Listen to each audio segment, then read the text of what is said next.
Good morning, dear students. In our previous classes, we have studied about some input and output devices. We have also learned how can computer process the data. Today, we will learn about some computer memories. Now, student, we know that how much important memory is for the human being, and we can imagine a human life without a memory. A human can store their emotion, their thoughts in memory. In a similar way, computer can use memory to store their data and instruction. There are various types of memory available in our computer system. Few of them you will see in your screen at the flowchart.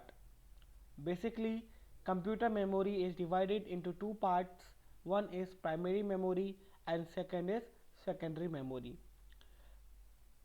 Primary memory is the need and demand of our computer system, and without the primary memory our computer cannot work properly.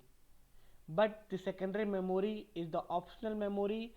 It is not need and demand of our computer system, but yes, if we have secondary memory, it will improve the performance of our computer system.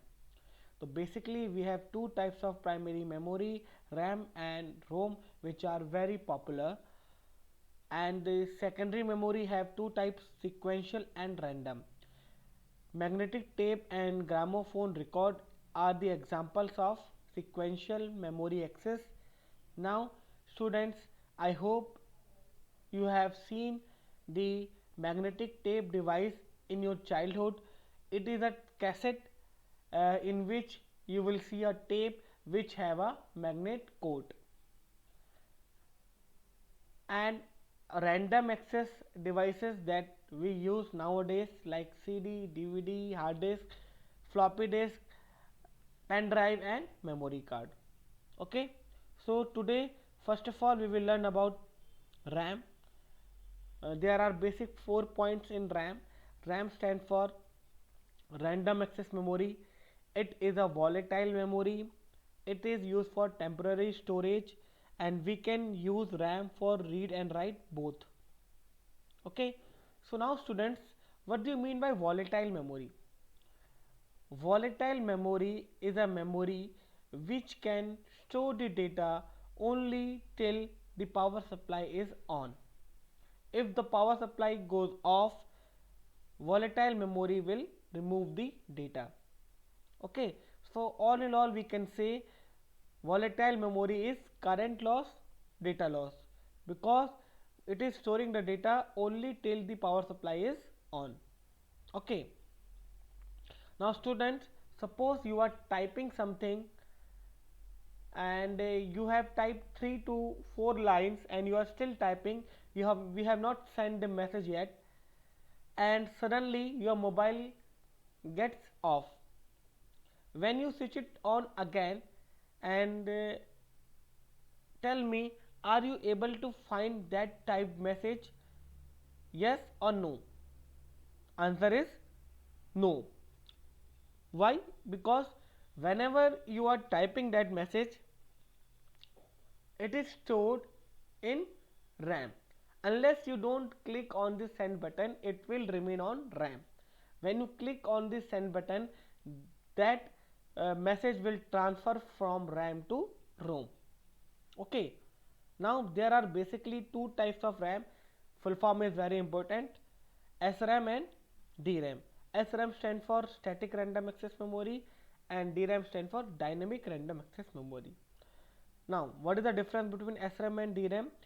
DRAM need refreshment but SRAM don't need refreshment. There is one key point. The difference between SRAM and DRAM is refreshment. DRAM need refreshment and SRAM don't need refreshment, and in both SRAM and DRAM, SRAM is very faster than DRAM. Now we will talk about ROM. ROM stand for read only memory. As our name suggests, we can only read, we cannot write in ROM. It is a non-volatile memory and it is used for permanent storage. Now what do you mean by non-volatile memory? Non-volatile memory means it is a memory which can store the data even after our mobile get switched off. Okay, now students, uh, you will see that your photographs, your images, your videos are still there in a memory even after mobile gets switch off. Okay, when you switch it on again, you will again find all these things. So what does it mean? It all are stored in ROM. Okay, so in a simple way we can say, if you switch off your mobile and if you switch it on again, and if you able to find the files and data, then it means it it will stored in ROM. And if you don't find that data, then what does it mean? It was stored in RAM, in a simple way. And there are basically three types of ROM: PROM, EPROM and double EPROM. PROM stands for programmable read only memory. uh, in PROM we can write only once, it can program only once. So PROM gives us the authority to write the content, but how many times? Only one time. So in PROM we can write only once, after that we can read multiple times. So it have only one writing authority. Okay, in EPROM stand for erasable programmable read only memory. So in EPROM we can erase the data, and how can we do it? By using ultraviolet rays. Okay, so and here we can write multiple times, so it can be read and write multiple times. Okay, now in double EPROM stand for electrically erasable programmable read only memory. Here again we can erase our data, but here we are erasing our data by using electrical charge. Okay, so what is the difference between EPROM and double EPROM? EPROM is erasing our data by using ultraviolet rays, and double EPROM is erasing our data by using electrical charge. This is the one difference. Second difference is EPROM is much faster than double EP. Sorry, double EPROM is much faster than EPROM. Double EPROM is faster as compared to EPROM. And the third and the main difference is, in EPROM selective removal is not possible, but in double EPROM selective removal is possible. Now what do you mean? Let us suppose in EPROM you are storing 10 files, and if you want to delete file number 5 and file number 7, then it is not possible in EPROM, because EPROM either remove all the content or it will remove nothing. It cannot remove data selectively.